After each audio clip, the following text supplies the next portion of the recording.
ज्ञानाञ्जनशलाकया ज्ञानाञ्जनशलाकया चक्षुरुन्मिलितमेन तस्मै श्रीगुरवे नमः।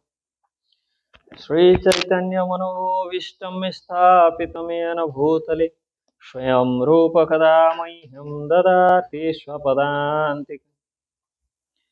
वन्देऽहं श्रीगुरो श्रीयुतपदकमलं श्रीगुरुन् वैष्णवांश्च श्रीरूपं साग्रजातं सहगण रघुनाथान्वितां तं सजीवं साद्वैतं सावधूतं परिजनसहितं कृष्ण चैतन्यदेवं श्रीराधा कृष्णपादान् सहगण ललिता श्रीविशाखान्वितांश्च नमो विष्णुपादाय कृष्णपृष्ठाय भूतले श्रीमते भक्तिवेदांत स्वामिनीति नामिने नमस्ते सरस्वती देवे गौरवाणी प्रचारिणे निर्विशेष शून्यवादी पाश्चात्य देशतारिणे नमो विष्णुपादाय कृष्णपृष्ठाय भूतले श्रीमते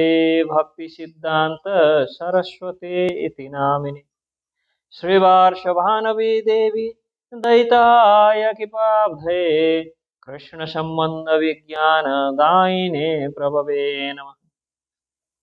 माधुर्योज्वल प्रेमाढ्य श्रीरूपानुगभक्तिद श्रीगौरकरुणा शक्ति विग्रहाय नमोस्तुते। नमस्ते गौरवाणी श्री मूर्तये दिनतारिणे रूपानुगविरुद्धाप सिद्धांत ध्वंतहारिणे नमो गौरकिशोराय साक्षात् वैराग्यमूर्तये विप्रलम्बर शाम्बोधे पादं भुजायते नमः। नमो भक्तिविनोदाय सच्चिदानन्दनामिने गौरशक्तिस्वरूपाय रूपानुगवरायते गौराविर्भावभूमेस्त्वं निर्दिष्टा सजना प्रिय वैष्णव सार्वभौम श्री जगन्नाथाय ते नमः। वाञ्छाकल्पतरुभ्यश्च कृपा सिन्धुभ्य एव च पतितानां पावनेभ्यो वैष्णवेभ्यो नमो नमः। नमो महावदन्याय कृष्ण प्रेम प्रदायते कृष्णाय कृष्ण चैतन्य नामिने गौरतुषे नमः। नित्यानन्दमहं वन्दे कर्णेलम्बितकुण्डलं चैतन्याग्राजरूपेण पवित्रीकृतभूतलं पञ्चतत्त्वात्मकं कृष्णं भक्तरूपस्वरूपकं भक्तावतारभक्ताख्यं नमामि भक्तशक्तिकम्। नीलाचलनिवासाय नित्याय परमात्मने बलभद्रसुभद्राभ्यां जगन्नाथाय ते नमः। उग्रं वीरं महाविष्णुं ज्वलन्तं सर्वतोमुखं नृसिंहं भीषणं भद्रं मृत्युर्मृत्युं नमामि। हे कृष्ण करुणा सिन्धु दीनबन्धु जगत्पते गोपेश गोपिका कांत राधा कांत नमोस्तुते। तप्त कांचन गौरांगी राधे वृंदावनेश्वरी वृषभानुसुते देवी प्रणमामि हरिप्रिये।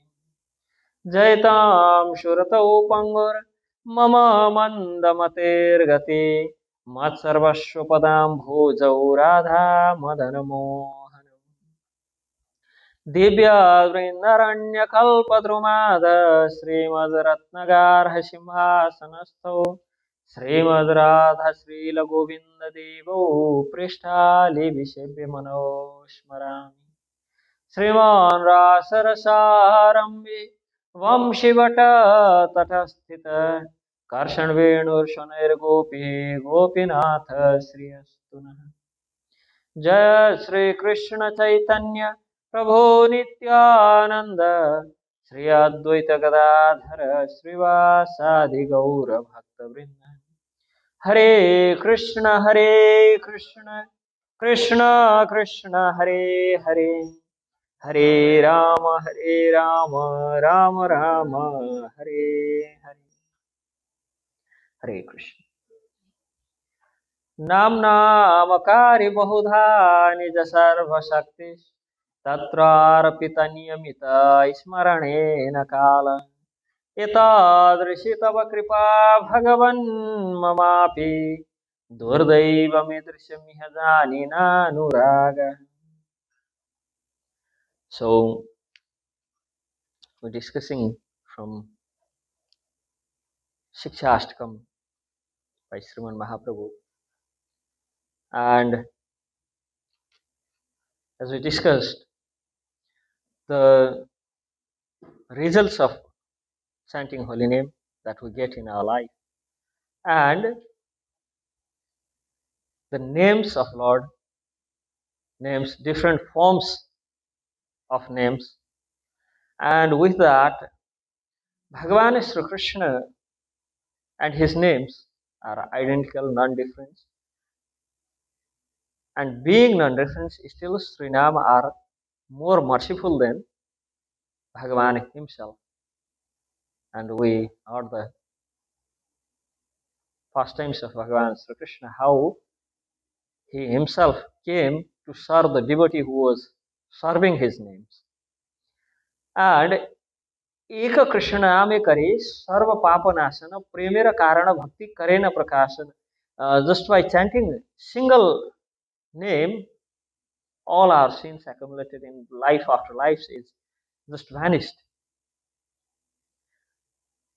So then question comes that if one name is more than enough for rectifying all our sins, all our aparad, then how aparad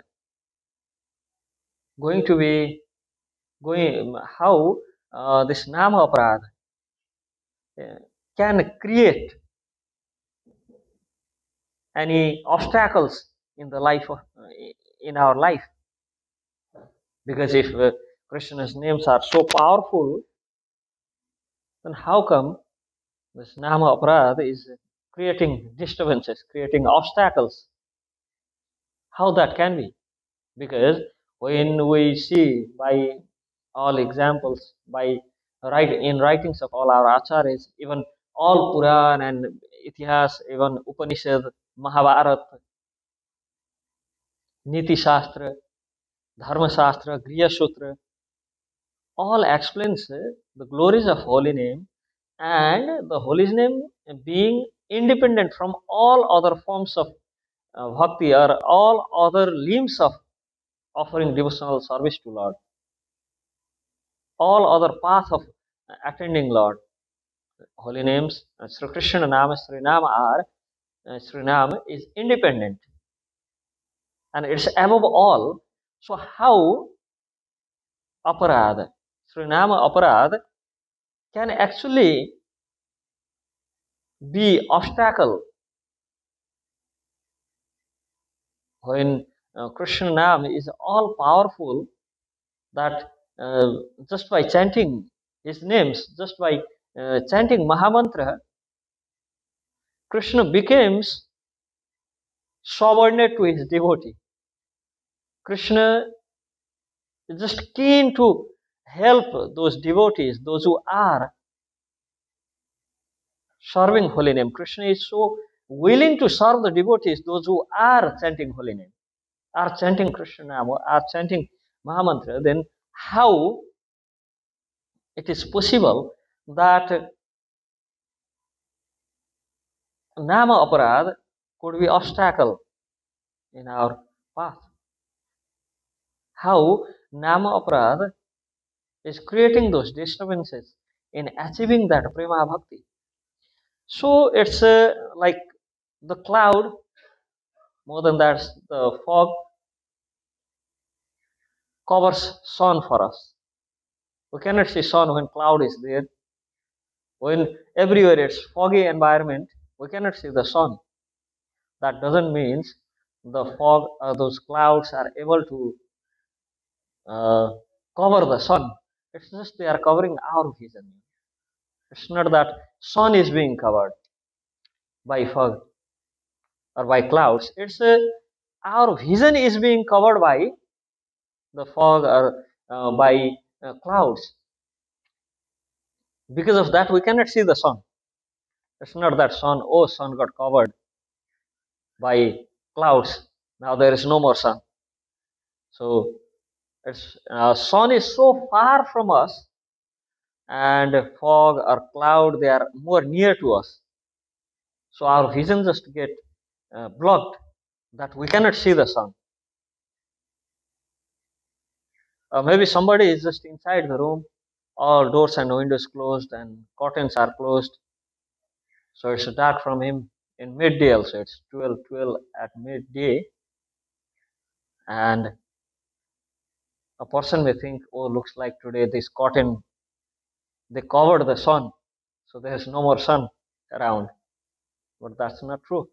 It covered that our vision and our level of understanding is so low, we are in so degraded form. Our level of understanding, we are manda buddhi. Our level of understanding is degraded so much that we cannot just take open that curtain and open that uh, door or window so we can see sun is there. It's problem with us. So similarly, this nama aparad, it's not actually it's not actually uh, covering the glories of holy name, but it's because of nama aparad we accumulate so much dust in our heart that we cannot relish that taste of holy name. And that nama aparad is creating problem in us. It's not that nama aparad is creating some some obstacle in the path of bhakti, but it's accumulating those aparad in our heart, makes us that we cannot see the path of bhakti clearly, and we start more and more indulged in aparad, so that we cannot get the taste in holy name, and slowly we may uh, take ourselves away. The waves of Maya may wash us away from that path of bhakti. So that's the most uh, difficult situation. So then how? Okay, we can take example. There's somebody very rich guy, maybe king. So king have everything that he can give to his people, but maybe some uh, he have that enough wealth to make a person rich, that he can give anything.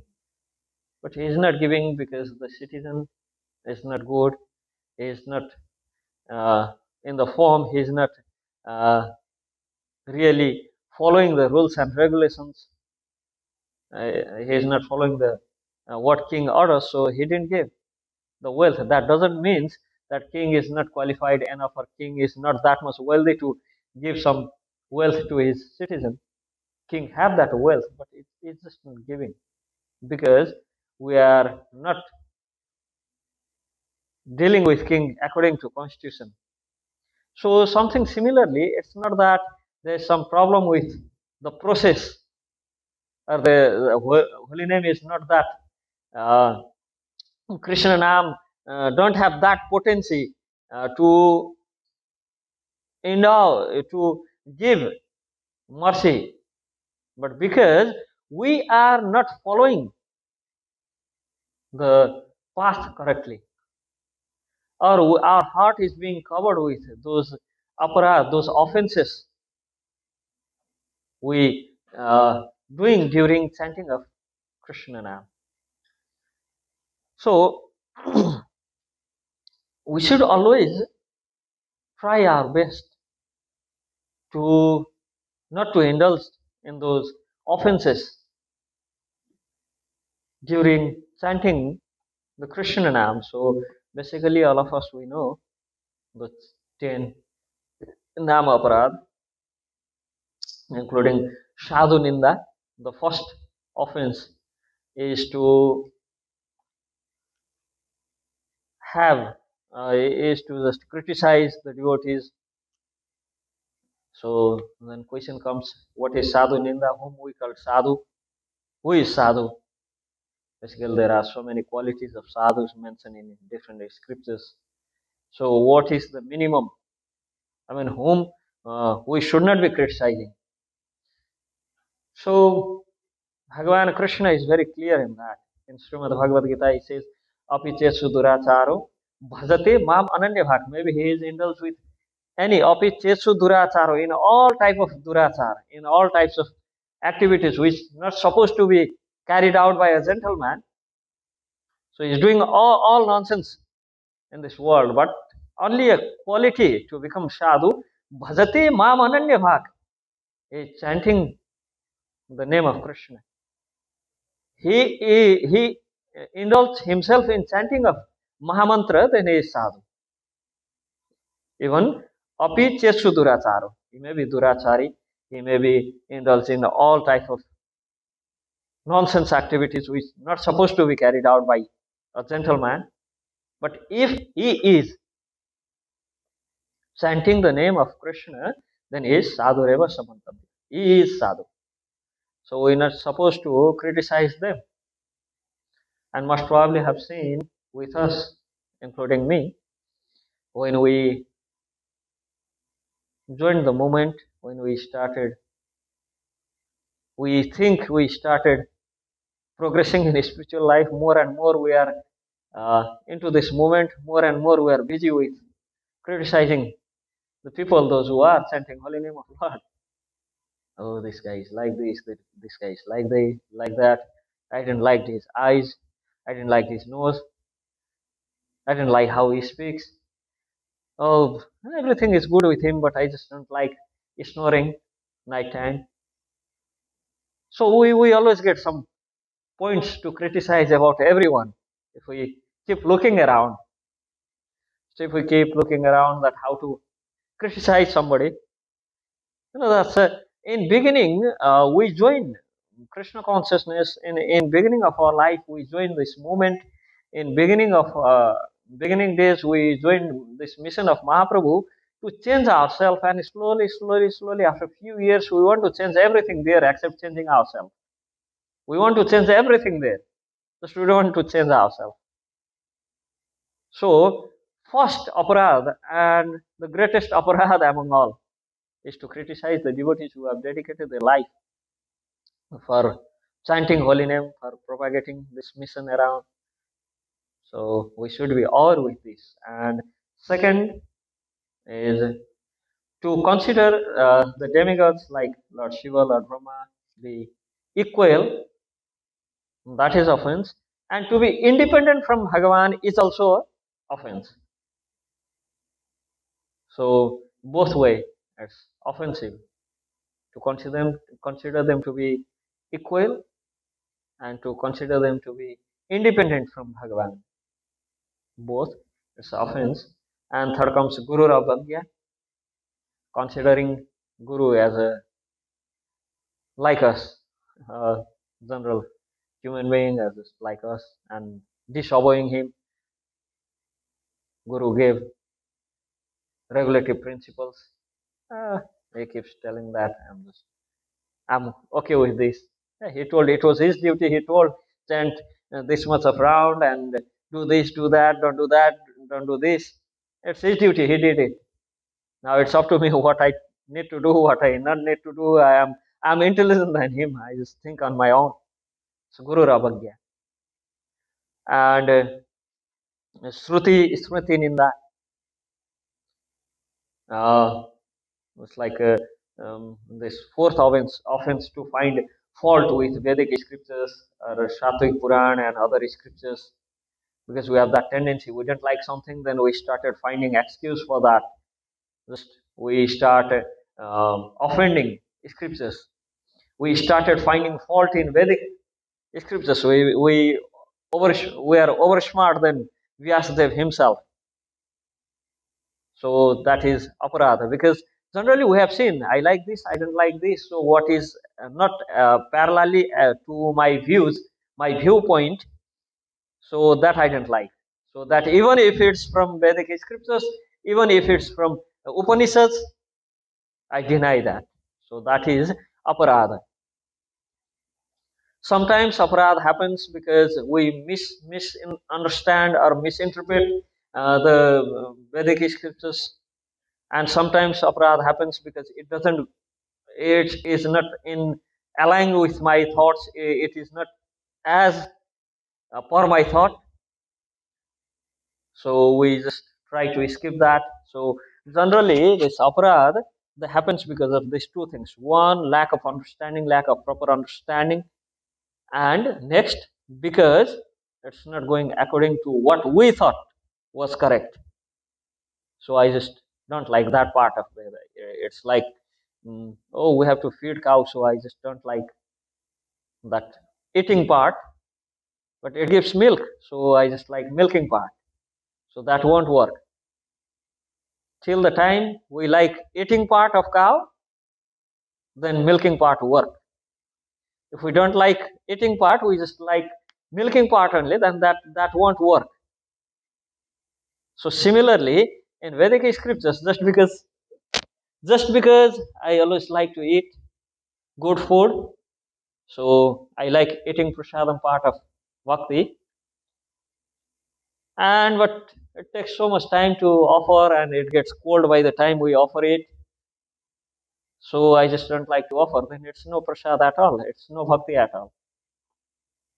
You might think, no, oh, food should be served hot, but offering this, that, and serving devotees, everything. Then by the end, sometimes prasadam is not there.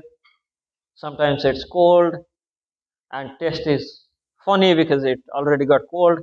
So maybe I should skip that part, serving to devotees, offering to deities, just cooking and eating. Those two parts I like. So that's no bhakti. There's no bhakti already. And it's already offense. So, Shruti Shastra Nindanam, trying to find faults in Vedic scriptures. And the fifth one is Tad Arthavad, means giving our own interpretation in holy name. Like the fifth offense is to consider glories of holy name to be just exaggerated, maybe thinking, oh, these are Rishi Muni, they didn't have any other work to do, so they were just glorifying like that. Or maybe our acharyas, they were chanting, so they just glorified because they were doing that. So, considering the glories of holy name to be just some interpretation of some person, or just it's exaggerated. So that is fifth offense, and sixth offense is considering the uh, considering this. It says Hari Namni Kalpanam. The sixth offense is to consider the holy name to be imaginary, or um, ascribe one's own imaginary meaning to holy names. Just thinking like, okay, if we chant Krishna Krishna, then it's good for focusing. It's it gives peaceful, it gives calmness. Just making some imaginary ideas for chanting of holy name. And next is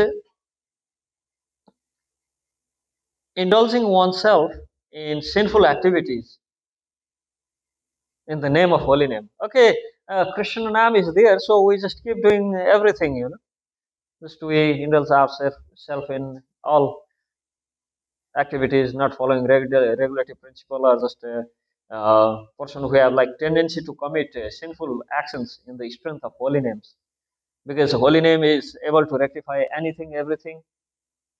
So just keep doing all our nonsense and say Krishna Krishna, just kill somebody and say Krishna Krishna. Okay, now my all sins are gone. Something like that with the incident that a minister he read Bhagavad Gita, and he read it up to second chapter. So there Krishna says, Nainam Chindanti Shastrani, Nainam Dahati Pavaka, that soul cannot be killed. And he says, Vasam Chitirnani Yathabhyaya, it's just this uh, death, so called death of portion is like just changing dress. Vasam Chitirnani Yathabhyaya. So it's actually there is nothing called death because soul is eternal, cannot be killed. And those who think themselves to be killer or those who think themselves to be killed are fools. Then minister found out quite a good solid reason. So he told, okay, I'm now already Vijay of Bhagavad Gita. He learned all Bhagavad Gita and he just killed his king and became king himself. And people raising question against him, saying, what you did? He says, I did everything according to Bhagavad Gita, because Bhagavan Krishna says in Bhagavad Gita, Nainam Chindanti Shastrani Nainam Dahati Pavaka. You cannot kill anybody. Those who consider themselves to be killing, or those who thinks is being killed are fools. You guys are fools. Nobody can kill anyone. So that's basically wrong understanding. I mean, there are 18 chapters in Bhagavad Gita, and he ended up with only second chapter and came with not that good conclusion.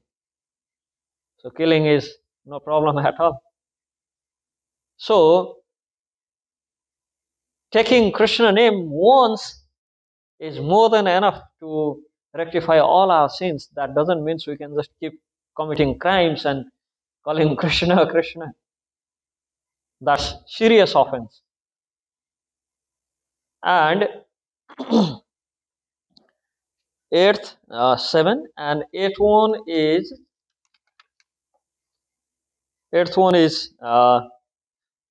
considering all other auspicious activities mentioned in Vedic scriptures to be equal to chanting of holy name, to consider like routine religious activities, renunciation, sacrifice, and other ordinary pious activities in this material world in mode of material nature, which we generally do in accordance with mode of material nature, or doing any activities of these fruitive activities which are mentioned in Vedic scriptures to be equal to chanting of Krishna Nam.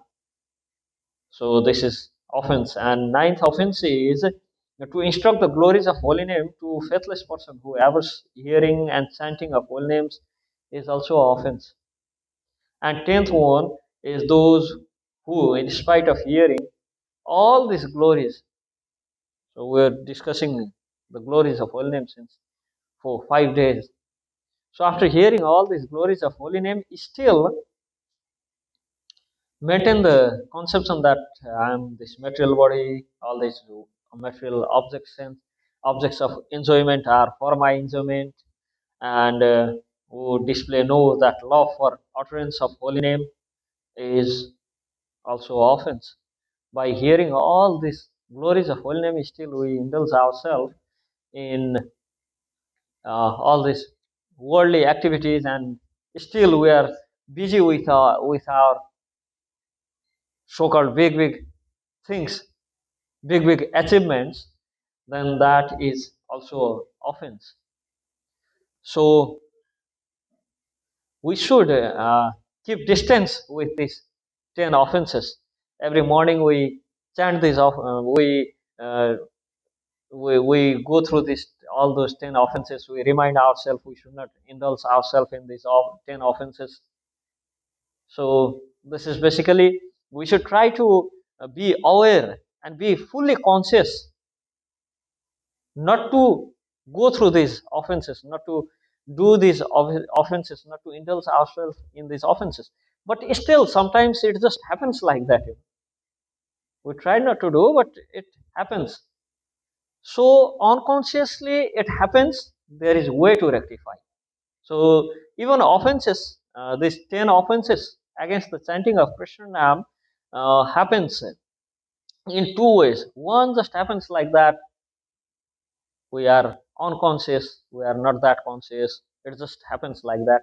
And one is like it happens, okay, let those offense keep happening, we are good with that, we keep chanting also. That's really obstacle in life of bhakti. So if unconsciously sometimes happens, then in Padma Purana, same Padma Purana which talks about these 10 offenses, that very Padma Purana gives way to nullify these offenses. It says, Nama Parada Yukta Nam Nama Neva Harentagam Avishranta Prayuktani Tanyavartha Karanihi. So, all these offenses which happens unconsciously, like we know we should not criticize anybody, and that keeps coming in our mind, still we are, what happens anyway, it's not criticizing, it's just trying to rectify him. How we can rectify somebody? By talking about him behind him with somebody else. If we have any problem with anybody, then we should just go to him and tell him, because it's the person who should correct, no? Like, okay, if somebody have problem with me, then they should come to me and tell me, then I can rectify it. If somebody is talking behind to somebody else who don't have anything to do with me. So if we are talking with about me to somebody else, if we are talking about him with somebody else, then it's that criticism.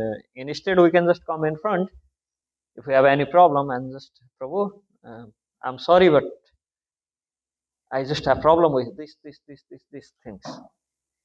So maybe he will consider it offensive for a while, but later we can realize actually it's for my benefit. It's telling it for my benefit. So I need to have correction on that point. And that helps. So there is no offense also. And a person with whom we have problem gets chance to rectify himself, gets chance to correct himself. So here, Nama Parada Yuktanam, Nama Neva Harentagam, Avishranta Prayuktani, Tanyavartha Karanihi. So all this Nama Aparad, if we are unconsciously doing this Nama Aparad, then the best way to get rectified, the best way to uh, rectify those aparad which we did, is to have Avishranti Prayuktam Tanyavartha Karanihi. Chant more and more holy name. Chant more and more Harinam. Make sure that in our whole day, we are so busy with chanting Krishna Naham that we don't have to have time to do all these 10 offenses. Just keep chanting, keep chanting. So we indulge ourselves more and more into chanting of holy name, chanting of Krishna Nam. So that's the best remedy to correct all our offenses we did, all our mistakes we did. Just indulge more and more, just put yourself more and more into chanting. That's what Padma Puran says. Make sure there's no spare time to do aparad. That's the best way not to do aparad. Just be always with, in Sangha of Harinam, in association of Harinam. So there's no more time to indulge ourselves in other things which we're not supposed to do. And Sriman Mahaprabhu says, Aneka Lokera Vancha, Aneka Prakara, as seeing this Aneka Lokera Vancha in this material world, every person have different desires. So, Vancha Aneka Prakara, Kripate Karila, Aneka Namera Prachara, Bhagavan, he himself comes to this material world and does different lila, comes in different forms and gives different name. So we can chant in accordance to our desire. Khaite suite yatha tatha namalaya, and make sure that khaite, while eating, while sleeping, anytime desha kala niyama nai sarva siddhi hai, without considering the time, place and circumstances, keep chanting. So this gives sarva siddhi. All type of siddhi we get from this. So there is no restriction, just keep chanting. So even we don't get time to indulge ourselves in those aparadha or any sinful activities. Sarva Shakti Name Dila Kariya Vivaga Amara Durdaiva Name Nahi Anuraga. Sriman Mahaprabhu himself says to Swarup and Swarup Damodar and Ramananda Rai that it's so easy to follow this process. But still, it's us, the Jeev of Kali Yuga, don't want to follow. We just feel, it's so easy, we will follow that. I mean, to attain Krishna, just to reach some higher planets, just to reach some, I don't know, maybe moon or Mars, they are preparing since years and years and years, putting so much of effort and everything. And we are talking about getting that Vaikuntha. It's so easy. So we just don't feel like to go through this easy process. When we see something is so easy to get, we just don't have value for that. Just think it's so easy, just chanting holy name, just carry bead bag around and go just by calling Krishna, Krishna, Krishna. It's just by moving this 20-gram tongue, we're going to get Krishna, the supreme controller, the supreme authority. We just don't have that faith. Just to travel from here to Sydney, we have to go through so much effort. We have to reach like 2 hours before to airport. We have to pay for airlines ticket, and we have to sit in airlines, go through all those checkings and everything. And after landing there, again we have to go through all those process and get out from airport. So just to reach Sydney, we have so much of process, and doing nothing just by moving this 20-gram of tongue, we're going to get Krishna. And the student have value for that, because it's so easy, we just don't value it. Maybe if it was like we have to go through all those tapasya, stand on your toe of left foot, stand on toe in the ice somewhere in Himalayas for maybe few hundred years, then we think, oh, it's something serious. We're not getting serious because it's easily available.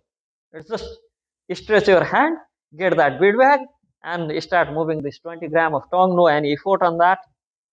So we don't have value for that. We are not getting serious into that. So looks like always we need to give some really heavy. We have to be really heavy, so to get serious. So there are those nama aparadha to make us serious. That makes us serious. Because if we don't put something on the top, then we have that human nature, not getting serious at all. It's so easily available. Just we'll get that. Just it's easy. So those dasnam aparadha, we need to be serious, on that case. So we are planning to discuss on all 8 verses of Sikshastakam. Basically, today's last day. So maybe we can just go through at least third slok, because this slok have really something to do with uh, 10 offenses, how we can save ourselves from 10 offenses. Trinadapi sunechena tarorapi saishnuna amanina manadena kirtaniya sadahari. So thinking oneself to be even lower than or more worthless or more insignificant than the grass which has been trampled beneath everyone's feet, being more tolerant than a tree, being prideless and offering respect to all other according to their respective position, one should continuously chant the holy name of Sri Hari. One should kirtaniya sadahari. One should put themselves in the position of chanting always the name of Krishna. So these sloks, there are 4 symptoms observed in sadhaka who chants the name of Krishna to free oneself from all offenses. If we want to be freed from all offenses, then there are 4 symptoms. Those who are freed from all offenses, we can see these 4 symptoms in them.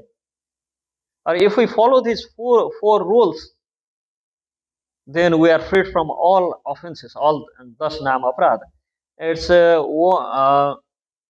one is humility, and next is one is trinadapi shunichena, humility, and next is tolerance, and fourth one is not expecting any honor and being giving honor to everyone or being respectful to everyone. So if we follow these four rules, if we make these as a regulative principles to follow in our life,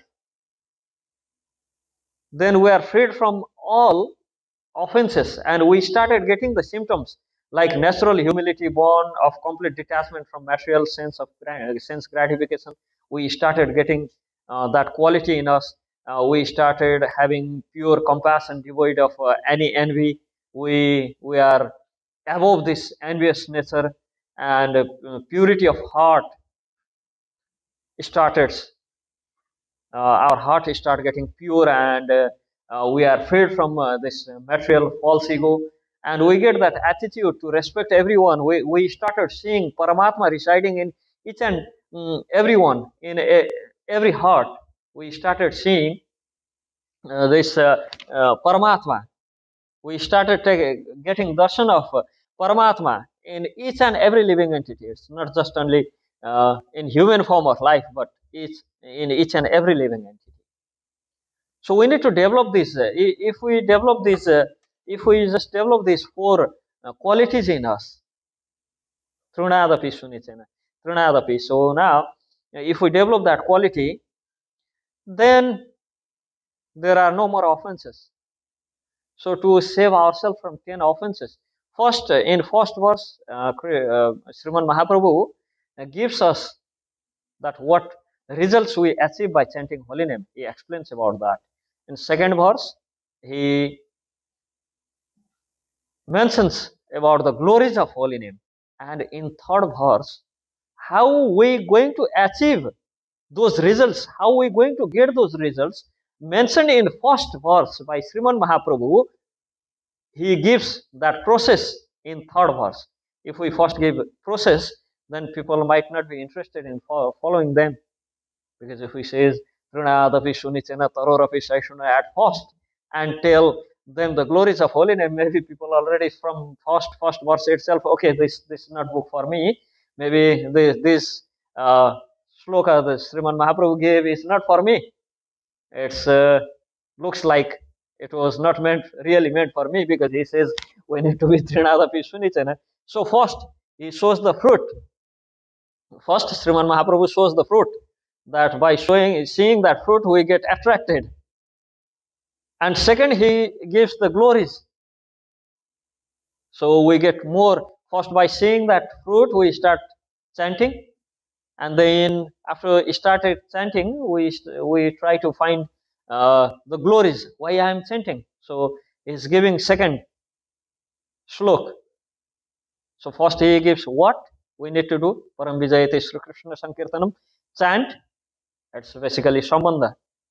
And in second slok, he talks about avidya, why we need to chant.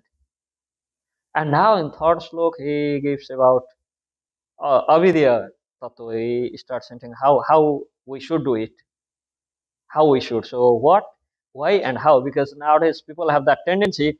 First, they want to see the fruit, then they think about planting tree. Basically, it's we plant trees, then we get fruit. But nowadays, first we have to show people the fruit, convince them, let them taste of it. Then when they are convinced that, oh, it tastes good, then they start thinking about planting it. So Mahaprabhu, knowing that tendency of in general human being, first he told about the result, and then about the glories, and now he is saying there are certain things which we need to follow. And even there, our scriptures, they have given that excuse that even if you are not in this position, even if we are not following this, we are not Trinadapi Shunichena, maybe we are not that humble than a blade of grass, we are not Tarorapi Saishuna, maybe we are not tolerant than a tree. Still, if we keep continuing Kirtaniya Sadari, if we continue chanting name of Lord, these qualities will start developing in us. They will start showing up. So we get more taste in holy name and more we start following, or we start being humble, we start being tolerant. So ye rupa laile nama prema upajaya tahara lakshana suna swarupa ramaraya. Sriman Mahaprabhu, first he says Sikshastakam, and he himself giving commentary on Sikshastakam, special to Swarup Damodar and Ramananda Rai, to make us understand. It's not that Swarup Damodar and Ramananda Rai didn't understood what Mahaprabhu really want to say, so he is explaining them, but making them Nimitta is telling to us, if we Yerupe Laile Nama, if we chant Krishna Nam in this Dainya Bhava, it's called Dainya Bhava, in this humble state of mind, that humble state of mind is called Dainya Bhav.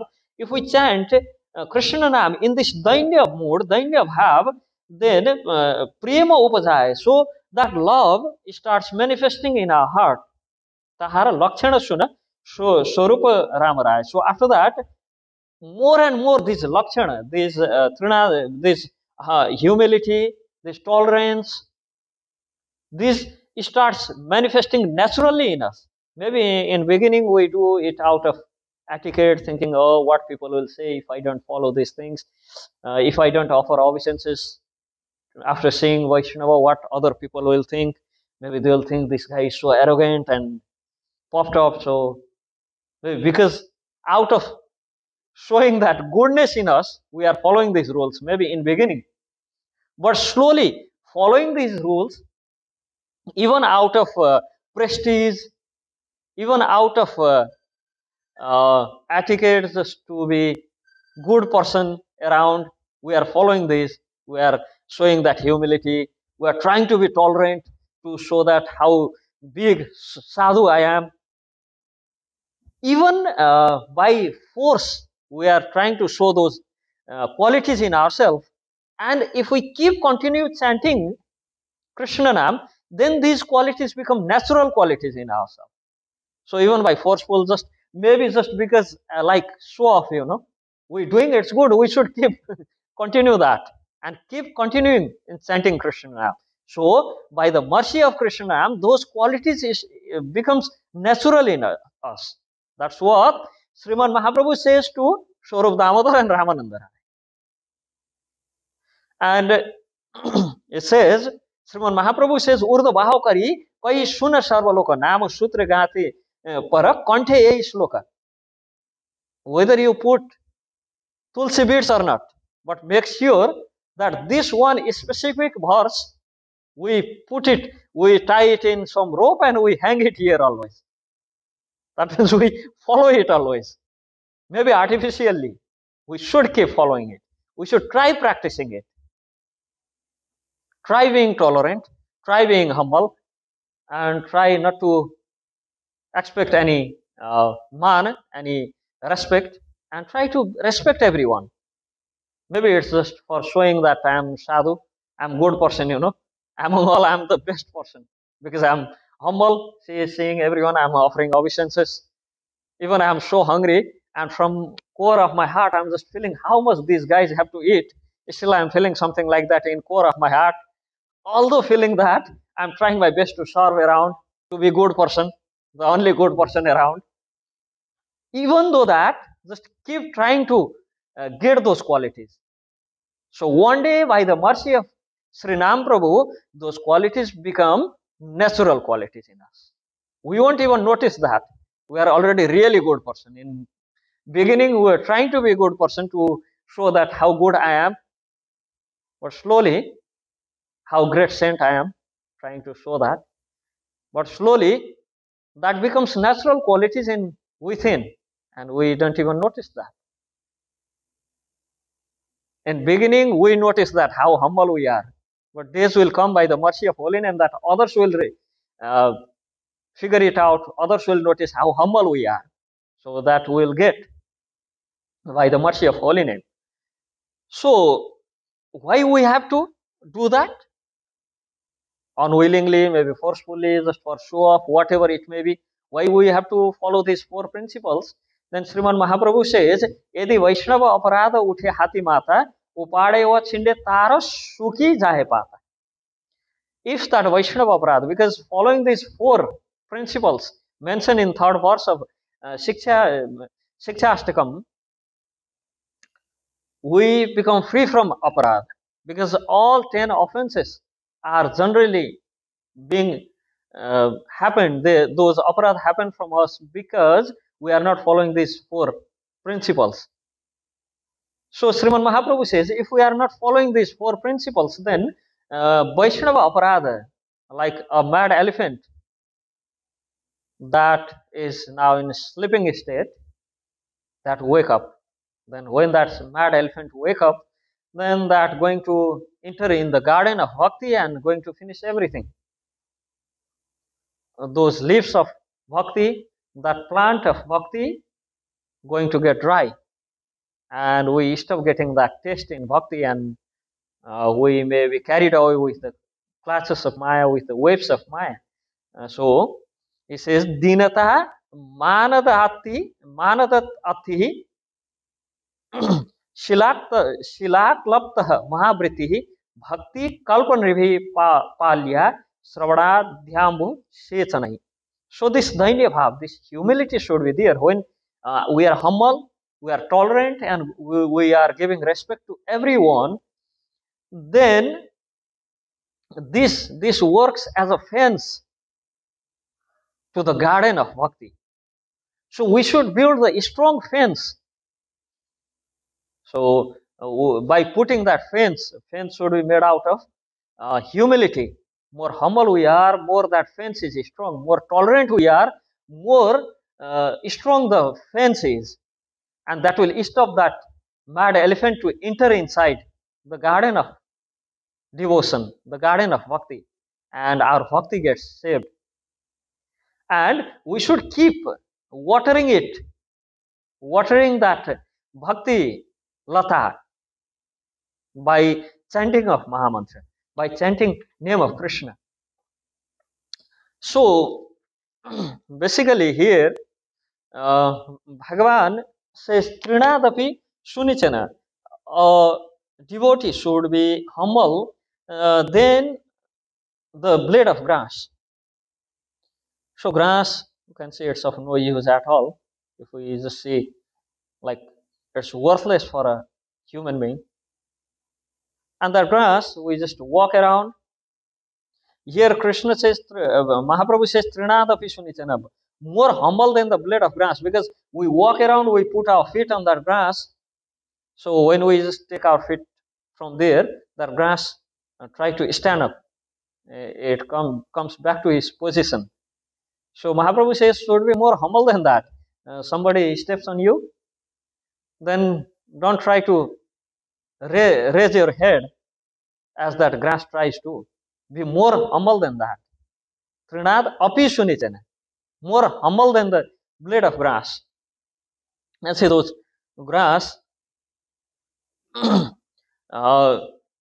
one should consider themselves worthless than the grass in the ground. One should consider themselves that grass, it's of some use, We can feed to cows, and cows gives milk. I'm so worthless that I cannot be used in anything in this world. I cannot be useful for anyone. I'm so worthless than a grass. Always that humility should be there within, that I'm worthless than a blade of grass. So Trinad api sunichana, more humble than a grass.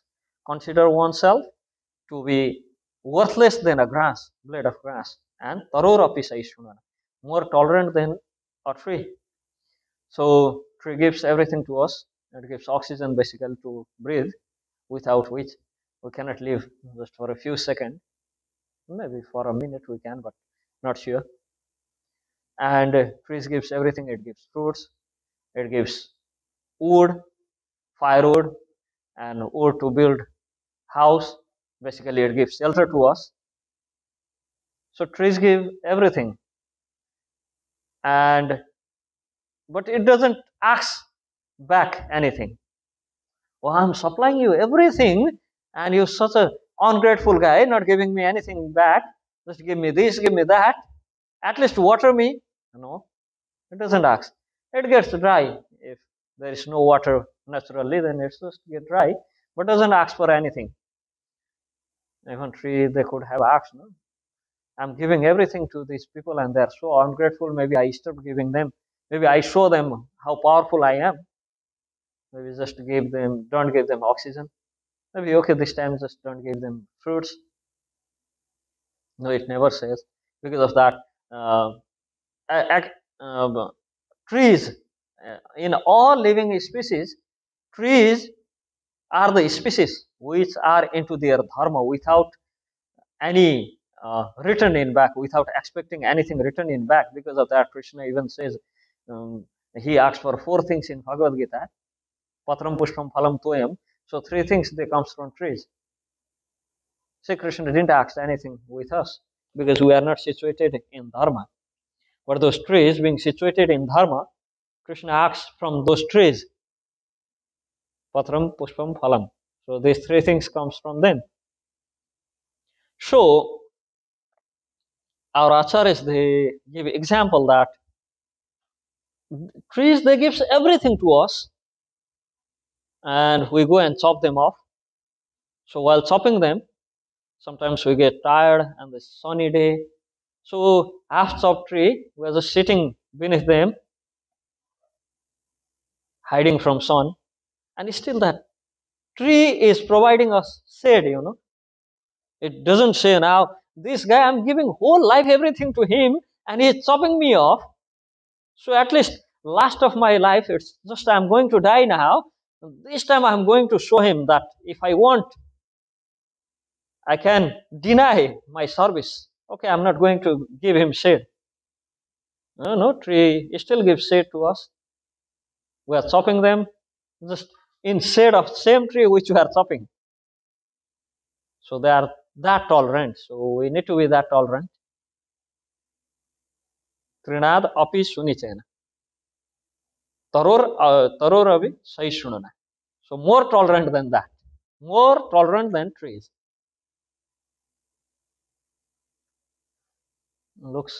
Sounds something like maybe I'm not able to do that. Looks like this lifetime is not enough for me to be more tolerant than that tree. Just thinking that giving first thing, trees are giving everything and we are chopping them off and still they providing shade. Still they are beneficial to us. Still they are serving us in one sense. So a person should be more tolerant than the tree. So maybe we won't be able to be more tolerant than the tree by ourselves. We should try to be as tolerant as we can and keep chanting Krishna Nam. So one day that quality of being more tolerant than the tree will be there within us by the mercy of Sri Nam Prabhu. Sooner that we can get this quality, just we wanted to get it, just buy it in some supermarket and take it with water. It's not something like that.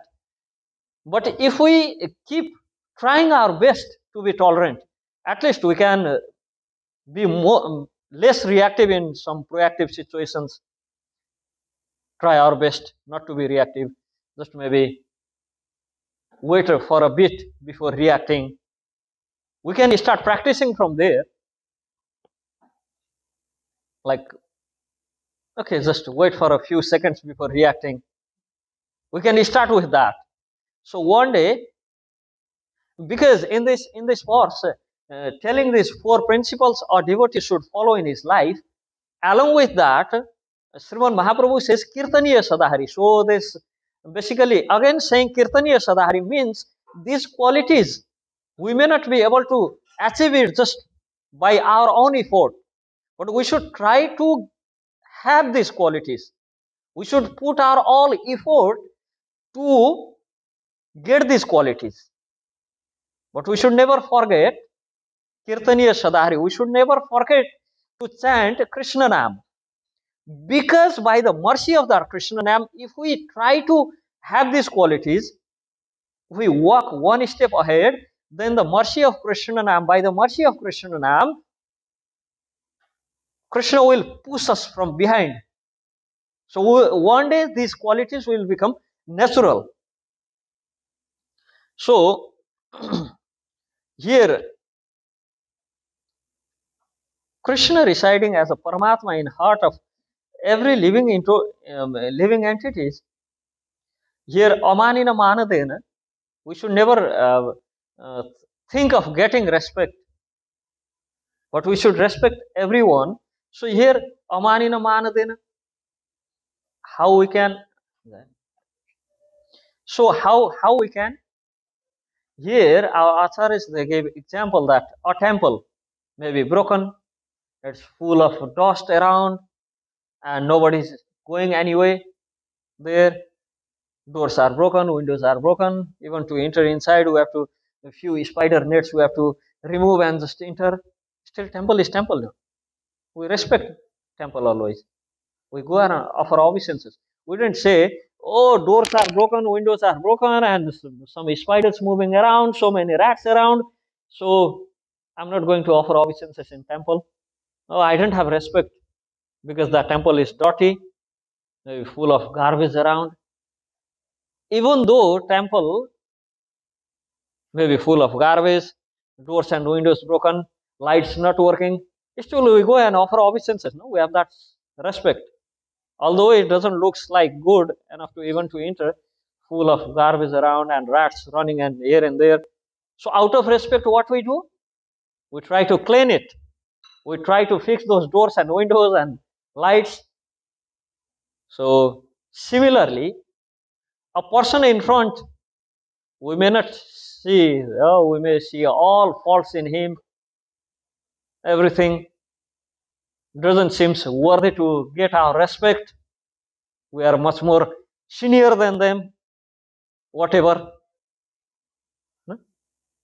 Still, as while going temple, there may be garbage, everything not seems to be in proper place. We try to fix it, we try to clean it, and offer danda. Similarly, in each and every living entity, in the heart of each and every living entity, Paramatma is there. So externally, they may seem not worthy to respect, not worthy to have that honor. Still, we should have that respect. And it says,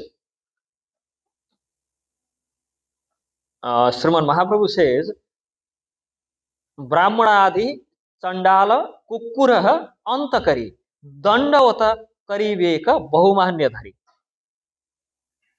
So Amanina Manadena, what does Amanina Manadena means? Sriman Mahaprabhu explains, Brahmanadi, whether it's a Shrotriya Brahmana or Chandal, the untouchables, or even the Kukkura Antakari, even dogs, Dandavata Kariveka Bahumanyadhari. Seeing that Paramatma in their heart, we should offer obeisances to everyone. So that's quite a heavy statement here. Sriman Mahaprabhu says what actually Amanina Manadena means. Saying that Paramatma in every living entity's heart, we should be respectful to them.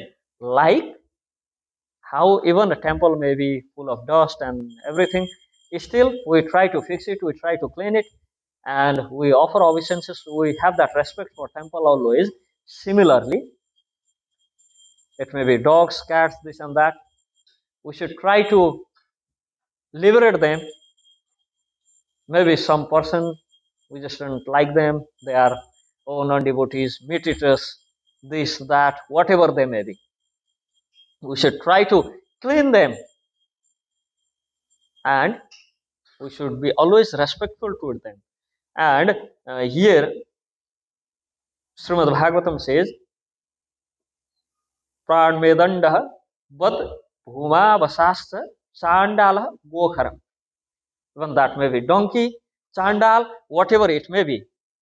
Paramatma is there in the heart of every living entity. So we should be considering that body as a temple. We should be respectful to all the living entities because it's like a temple.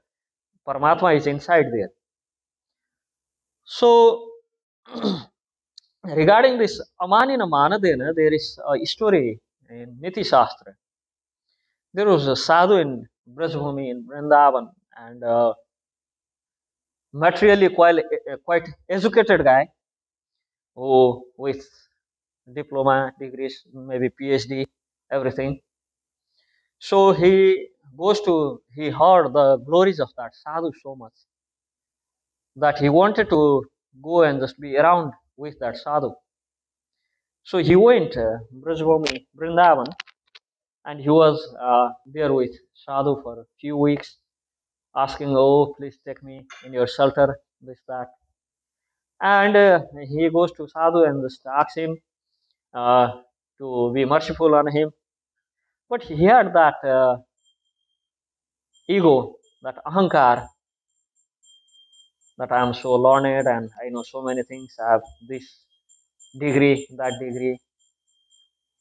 I am quite educated. So he was just going around and trying to show that humbleness. I'm still trying to because he's there to. He has approached sadhu and sees that he was hearing so glories of that sadhu and but he goes there. Sadhu is just busy with his own things. He's just chanting and going around. He don't care for food. He don't care for anything. He's just like, and he was thinking, oh, such a elevated sadhu, so he should be going around in some Mercedes with few people serving him around, carrying just his sadhus fall on the ground. Somebody is picking up for him.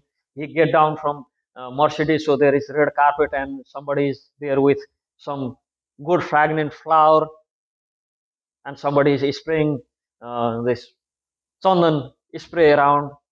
He was basically thinking on that because he's so elevated. So there should be few people just going around serving him. So he should be taking with the big Rajbhog every day with at least 56 items in that, at least, maybe more than that, at least with uh, golden spoon and gold plate because he's elevated sadhu. So he should get all those things. So he was in that mood. So elevated sadhu means with at least minimum with silk dhoti and that's minimum, maybe like few rings. So he goes and he has just a gamsa, he's putting around and just going around chanting, sometimes crying like a madman, just saying Krishna, Krishna and crying, and sometimes just sitting there and laughing for nothing, just that man looking around what he's laughing at. I mean, I can't see anything. And sometimes he's like so serious, just sitting like that. And that guy thinking, why he's so serious? Just now he was laughing. Looks like he has gone completely crazy. And he still, so many people come, see him, offer obeisances, just ask for his mercy. And so he was in like complete dilemma. What is going on here? I mean, I came thinking big sadhu, but it doesn't looks like that big, what I thought. And still, anyway, I came. So maybe I should be around for like few days. So he was around for a few days. So just being in Sadhu Sangha and hearing that chanting of Srinam, he started getting some taste. He started getting some uh, maybe he is sadhu because when I hear him, when I listen to him, it gives some romance. It gives some happiness in my heart. Maybe I should get initiated with him. So just doing sadhu sang and by mercy of Sri Nam Prabhu, listening Krishna Nam, he started getting some respect towards that sadhu. And he wanted to get initiated. He wanted to, okay, please merciful on me. I want to get initiation with you, and I want to be more serious in bhajan. And sadhu, okay, uh, so I can uh, initiate you in this process, but I have one condition. Okay, I'm ready to follow anything.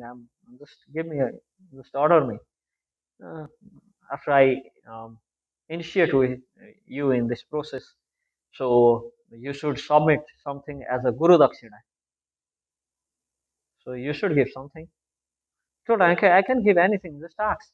He told, get something worthless than you in this world, which worth less than you, which have less value than of you. And this guy, wow, such a easy thing. I mean, most of the thing this in this world is worthless than me anyway. Such a easy thing to get around. I can. Okay, it's just by tomorrow morning I can get it. He told, no, take your time. I give you 7 days. After 7 days, you can bring it. And he's just going all around, trying to find something worthless than him in every respect. It's not that worthless in one thing, but completely worthless. But in each and every matter, it's worthless than you. So he goes around, see something, and he try to analyze. Okay, so he takes some fruits, and he thinks, okay, it's worthless in every aspect. Then again thinks, no, it tastes good. It gives vitamins to body. It gives energy. It's good for body. So maybe it's worthy at least in one thing. So he takes this, takes that. He goes around and try to find out slowly. It's 6 days already, and he cannot find anything that's completely worthless in every aspect. So now he's worried. Looks like in world, because along with that order from the sadhu, he was already, he got so much mercy that sadhu he is speaking already with him. So he started figuring out. Looks like there's nothing in this world which is like worthless than me in every aspect. Okay, I cannot find something. Looks like, and it's already sixth day, and sixth day, sadhu he saw him, told, so you got your Guru Dakshina because tomorrow is seventh day. Well, he's saying by tomorrow morning I'll get it. Don't worry, I'll get it by tomorrow morning. And next day morning, uh, he's still thinking. Whole night he's thinking what I should get, because almost everything in the world have some worth in some aspect. So next day morning, he went washroom, and just he was clearing up his stomach. He thought maybe this stool is worthless. This is worthless in every aspect. Now he's thinking how I should take this. I mean, how I should take it.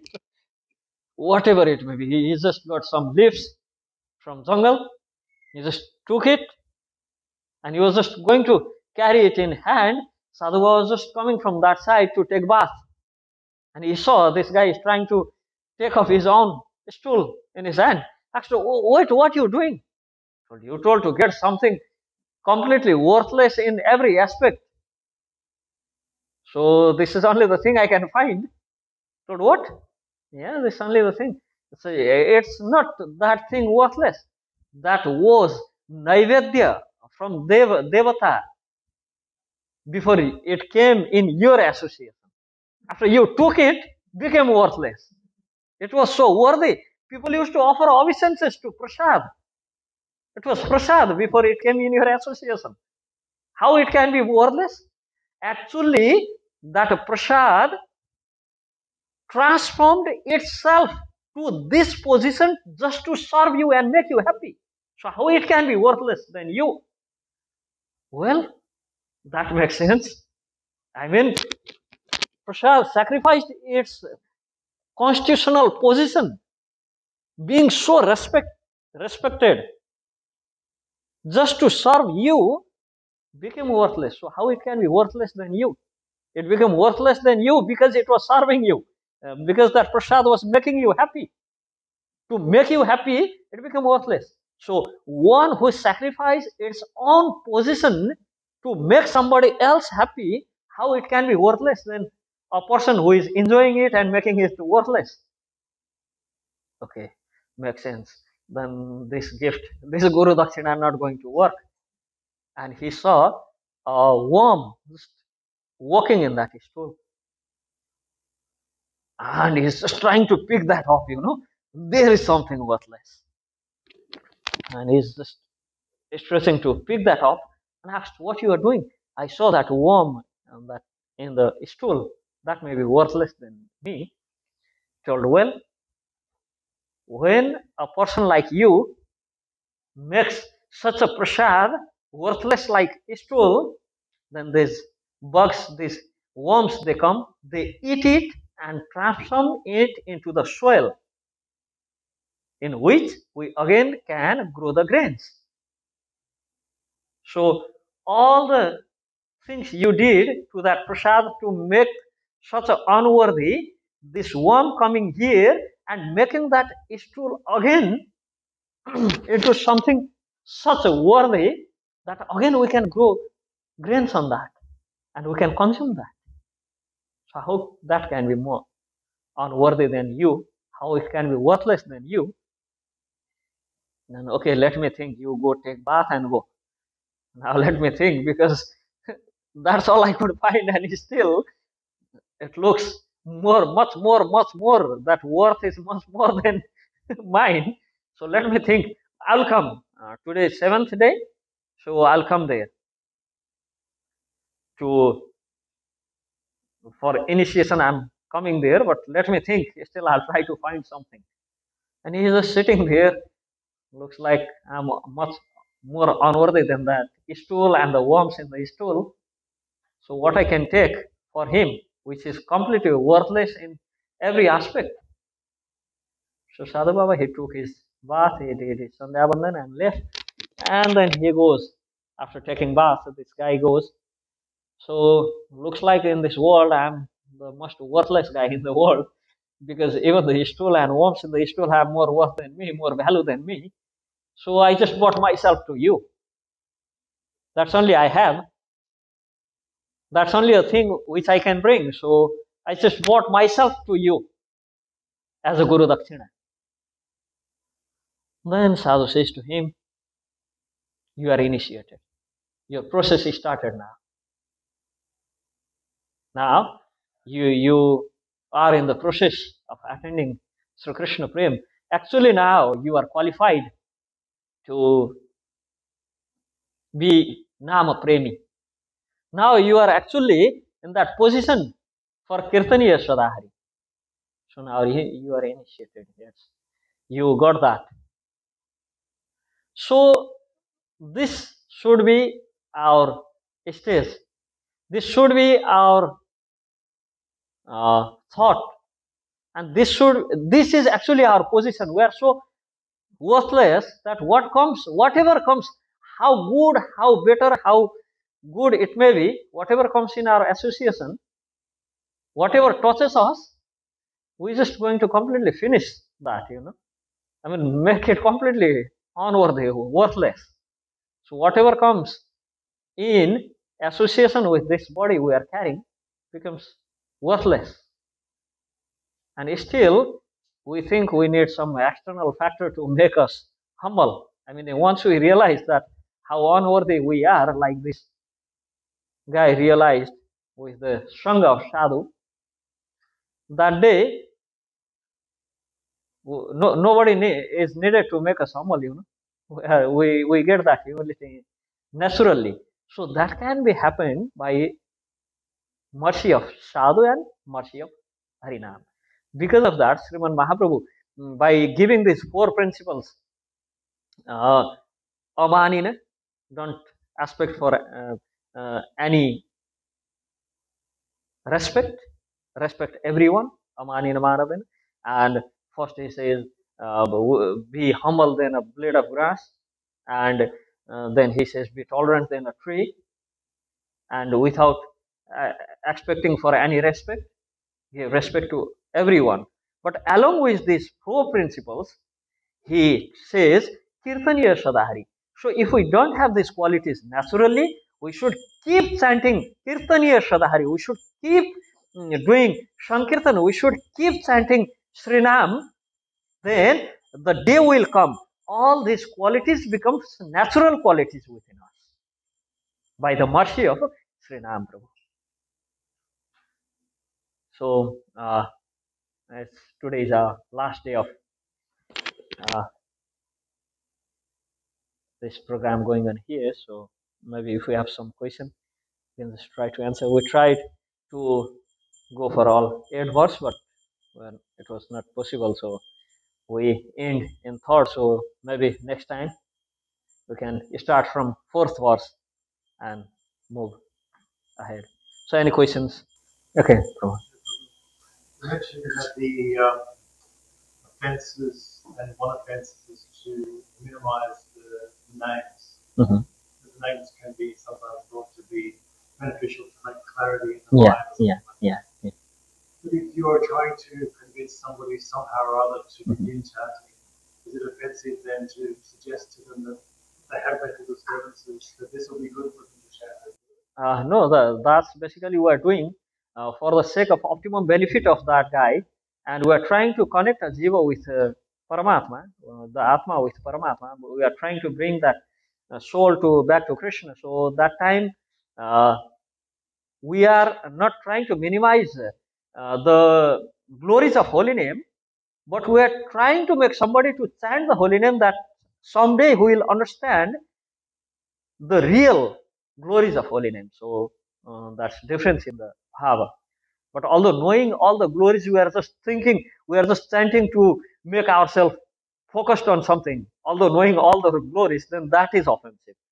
But just to connect somebody with Bhagavan Sri Krishna, so that they will understand the glories of holy name in its reality. So that's basically no. Okay. Muktinath name itself suggests uh, that one who gives mukti, liberation. So it's in different scriptures mentioned, and it's confirmed by Alvars from Sri Vaishnava Sampradaya and Ramanujacharya, all those acharyas. It's confirmed that after visiting all these Char Dham, uh, Badrinath, Dwarka, Jagannath Puri, Rameshwaram, until and unless we visit Muktinath, we don't get liberated, mukti from this bondage of birth and death. So after visiting this Char Dham, if we do yatra of a Muktinath, how a sinful person may be, he will get uh, this, he will get liberated from bondage of birth and death. So Muktinath basically it's in the bank of Gandaki river, and just above the Muktinath there is Damodar Kunda, from where all Bhagavan Shaligram pops up from that Damodar Kunda and flows all the way to Gandaki river. So from Galeswar up to Damodar Kunda, it's called Gandak Kshetra, Shaligram Parvat. That whole mountain is called Shaligram Parvat, and we find Shaligram there. And that place is called Prakrit Garvagriha, means Garvagriha, natural Garvagriha, Prakrit Garvagriha. So whenever lords want to manifest, show his forms, so that's Garvagriha, that place.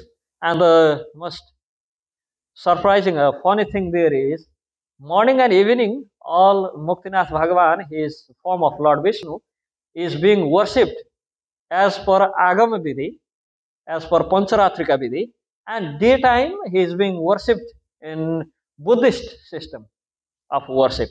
So they have all mukuts and everything, dress, everything looks like Buddhist. And morning and evening he looks like Mukti Narayan. He looks like Narayan. So that's I've seen many devotees they visiting and they reach there and saying, "He is Buddha. Where is Muktinath? Where is Narayan?" Actually, to see Narayan, we have to visit either morning or evening. He is in Narayan form. So daytime he is in Buddha form. And Buddhist, they believe all the forms of Buddha. There are different 24 forms of Buddha. So all those forms of Buddha are incarnation of Muktinath. So basically, that's the place for Buddhist and Hindus both. And sometimes devotees just get confused because he have that mukut and dress, everything looks like some Buddhist style. So they say, oh, this is Buddha. Say, "No, where is Mukti Narayan Bhagavan here?" And nearby Muktinath, there is Pitri Tirtha called Kagveni, where they offer uh, their homage to their ancestors. And just next to Muktinath Bhagavan, there is Narsingha Gompa, Buddhist version of Bhagavan Narsimhadev. He looks like, for me at least, looks like some type of funny, but he is Narsimhadev in Buddhist version. First time I went, I was because it's written Narsing Gompa, and I asked some Buddhists there what Narsing Gompa means. They told we have one Bhagavan, half tiger and half man. They call him half tiger, half tiger and a half man. So a form of Buddha. Then I was saying, oh, it's Narsingadev. They call Narsing Gompa. So basically, these things are there, uh, and obviously, it's a place of Bhagavan Shaligram. Ramanuswamy, 1100 years back, 1000 years back, when he went to Muktinath, he reached Goleshwar. And Bhagavan Ramanus, he stopped there. He offered his obeisances and he's returning from there. And there were his disciples together with him. And we told, we haven't reached Muktinath, it's just Goleshwar. We have like all day to walk from here. He says, no, I'm not going up. And his disciples asked, why? He told, from here starts Saligram Parvat. So each stone we step on Saligram. How I can step on Bhagavan himself? How I can step on Narayana? So I'm not going. Then his disciples carried him in Palki and took him to Muktinath. Okay, you're not going to step, we step, no problem. We carry you in Palki and take you. So Ramanujacharya, he went that way. And obviously we know Radharaman, he is from that place. He is from Gandaki. Goswamiji, he bought Shaligram from Gandaki. He was taking bath, and every time he gets Shaligram in his hand, so he just few times he put them back in river because our Goswamis, they didn't had temples those days. They didn't have time to build temples and be busy with management. They were just not even staying below the tree, even the same tree for second day. So they used to just go around. So he told, I cannot take care of them. I have nothing. I'm just a Kopin and Agamsa. So he didn't wanted to take them, but they keep coming in his hand. So he took them, and he wanted to serve them with nice dress and everything. So they just came in the form of Radharaman. So they are from Gandaki. Every time I go Vrindavan, I has to just be near Radharaman for whole day and just staring at them. And once Pujari, he asked me, I have seen you like you just keep here and keep staring at them almost like for 2 hours, 3 hours. Why? I asked. I just feel them. I just by seeing them, I just feel like homely. They are mine. They belongs to me. They belongs to us. And he asked, "You from Nepal?" I told, "Yes." Yeah, I've seen few like this Nepalese who comes and stare 2 hours. It is like that. He was like, so they are from there. So it's basically place of Bhagavan Shaligram Muktinath.